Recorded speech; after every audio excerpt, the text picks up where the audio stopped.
ಹೆಸರಮ್ಮ ಶಕುಂತಲ. ಎಷ್ಟನೇ class? 6ನೇ class. Shakuntala 6ನೇ class. ಪುಸ್ತಕ ಪರಿಚಯ ಪ್ರತಿ ಅಸೆಂಬ್ಲಿಯಲ್ಲಿ, ಪ್ರತಿ ಪ್ರೇಯರ್ ಅಲ್ಲಿ ಪುಸ್ತಕ ಪರಿಚಯ ಮಾಡ್ತಕ್ಕಂಥದ್ದು ಈ ಶಾಲೆಯಲ್ಲಿ ರೂಢಿಯಾಗಿದೆ.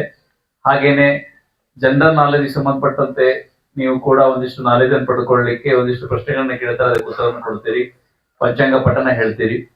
ವಿಶೇಷವಾಗಿ ಪುಸ್ತಕ ಪರಿಚಯ ಅಂದಾಗ, ಪುಸ್ತಕ ಪರಿಚಯ ಮಾಡ್ಬೇಕಾದಾಗ 4 ಹಂತಗಳನ್ನ ಬಳಸ್ಕೊಂಡು ಪುಸ್ತಕ ಪರಿಚಯ ಮಾಡ್ಬೇಕು ಅಂತ ನಾವು ಹೇಳ್ತಾ ಇದ್ದೀವಿ. ಸೇಮ್ ಹಾಗೇನೆ ಕೂಡ 4 ಹಂತಗಳನ್ನ ಸ್ಪಷ್ಟವಾಗಿ ಬಳಸ್ಕೊಂಡು ಪುಸ್ತಕ ಪರಿಚಯ ಮಾಡಿದ್ಲು, ಅದು ಒಂದೇ ನಿಮಿಷದಲ್ಲಿ ಅಲ್ವಾ? ನಾವು ಪುಸ್ತಕ ಪರಿಚಯ ಪ್ರೇರಣೆ ಮಾಡ್ತಕ್ಕಂತ ಸಂದರ್ಭದಲ್ಲಿ 1 ರಿಂದ 2 ನಿಮಿಷದಲ್ಲಿ ಒಳಗೆ ಪುಸ್ತಕ ಪರಿಚಯ ಮಾಡ್ಬೇಕು ಅಂತ.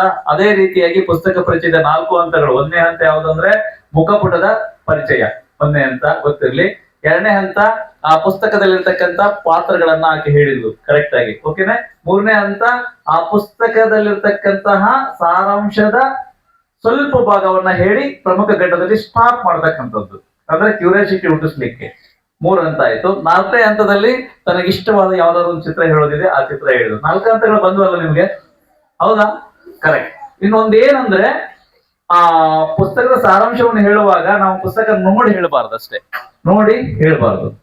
ಒಮ್ಮೆ ಓದಿ ಅರ್ಥೈಸ್ಕೊಂಡು ಅದು ಇನ್ನೊಬ್ಬರು ಓದುವಂತೆ ಪ್ರೋತ್ಸಾಹ ನೀಡುವುದೇ ಪುಸ್ತಕ ಪರಿಚಯ ಅಲ್ವಾ?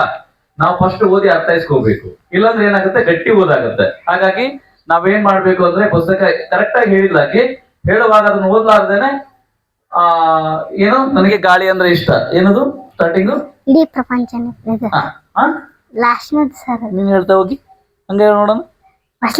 ಹೇಳಂಗ ಹಂಗ ಹೇಳು ನೀವು. ನಾನು ಇಲ್ಲಿದ್ದ ಹೋಗಿ ಹೇಳಿ.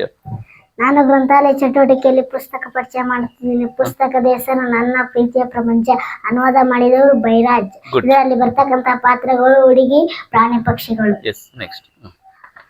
ನಾನು ಗಾಳಿಯನ್ನು ಪ್ರೀತಿಸುತ್ತೇನೆ ಮತ್ತು ಸೂರ್ಯನನ್ನು ಮತ್ತು ಮಳೆಯನ್ನು. ಈಗ ನೋಡಿ ಹೇಳಿದಾಗೆ, ನಾನು ಗಾಳಿಯನ್ನ ಪ್ರೀತಿಸ್ತೇನೆ ಮತ್ತು ಸೂರ್ಯನನ್ನು, ಮತ್ತೆ ಏನು ಪ್ರೀತಿಸಬೇಕು, ಮತ್ತೇನಾಗ್ಬೋದು ಅಂತ ಗೊತ್ತಾಗಬೇಕಾದ್ರೆ ಈ ಪುಸ್ತಕ ಓದಿ. ಸಾಕು, ಸಿಂಪಲ್ ಇಷ್ಟೇ, ಹೌದಾ? 1-2 ಹೇಳೋದು, ಓದ್ಕಂತ ಹೇಳೋದ ಕತೆ ಇಲ್ಲಲ್ಲ. ನಾನು ಗಾಳಿಯನ್ನ ಪ್ರೀತಿಸ್ತೇನೆ, ಸೂರ್ಯನನ್ನು ಕೂಡ, ಮಳೆಯನ್ನು ಕೂಡ, ಹಾಗೆ ಮತ್ತಿನ್ನೇನು ನಾನು ಪ್ರೀತಿಸಬಹುದು. ಹಾಗಾದ್ರೆ ಮತ್ತಿನ್ನೇನು ಪ್ರೀತಿಸಬಹುದು ಅನ್ನೋದು ಗೊತ್ತಾಗ್ಬೇಕಾದ್ರೆ ನಮ್ಮ ಶಾಲೆಯಲ್ಲಿ ಇರ್ತಕ್ಕಂಥ ನನ್ನ ಪ್ರೀತಿಯ ಪ್ರಪಂಚ ಅಂತಕ್ಕಂಥ ಪುಸ್ತಕ ಇದೆ, ಆ ಪುಸ್ತಕ ತಗೊಂಡು ನೀವು ಕೂಡ ಓದ್ರಿ ಅಂದ್ರೆ ಪುಸ್ತಕ ಪರಿಚಯ ಮುಗಿಯಿತು. ಓಕೆನಾ? ಚೆನ್ನಾಗಿ ಮಾಡಿದ್ಲು. ಓಕೆ, ಆಕೆಗೆ ಒಂದಿಷ್ಟು ಧನ್ಯವಾದಗಳು.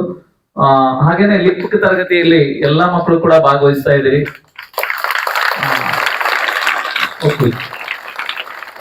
ಲಿಪ್ ಅಂದ್ರೆ ಕಲಿಕಾಚೇತನ ತರಗತಿ. ಕಲಿಕಾಚೇತನ ತರಗತಿ ಅಲ್ಲಿ ನಾನು ಈ ವರ್ಷದ ಒಂದು ಶೈಕ್ಷಣಿಕ ವರ್ಷದಲ್ಲಿ ನಾನು ಲಿಪ್ ತರಗತಿಯನ್ನು ನೋಡಿದಾಗ ಮಕ್ಕಳು ತುಂಬಾ